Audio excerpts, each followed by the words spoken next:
मेथीच्या भाजीचा सीझन जायच्या आधी तुम्ही ही रेसिपी नक्की करून बघा. असली जबराट लागत होती, खाल्ल्यावर पोटात नुसताच धिंगाणा. मग या की खायला. आणि कसं बनवायचं चला की बघूया. तर सगळ्यात आधी 1 चमचा बडीशेप, काळी मिरी, हिरवी इलायची, जावित्री, काजू, कांदा, थोडंसं मीठ घालून असं चट्टाटा भाजून घ्यायचं. आता हे सगळं मिक्सरच्या भांड्यात काढा. ह्याच्यातच 3-4 पनीरचे तुकडे घालून अशी पेस्ट तयार करा. पनीरला सुद्धा कापून घेतल्यानंतर एका पॅनमध्ये अमूल बटर घातल्यानंतर पनीरला दोन्ही बाजूनी असं खरपूस भाजून घ्यायचं. आता हे पनीरचे तुकडे असे पाण्यात घालायचे. ह्याच्याने काय होतं माहिती आहे, पनीर मऊसूतच राहतं.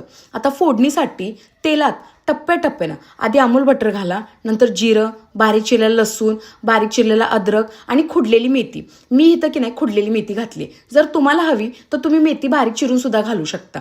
आता ह्याच्यात हिरवे वाटाणे आणि थोडंसं मीठ घालायचं आणि मेथीचं चांगलं पाणी आटवून घ्यायचं.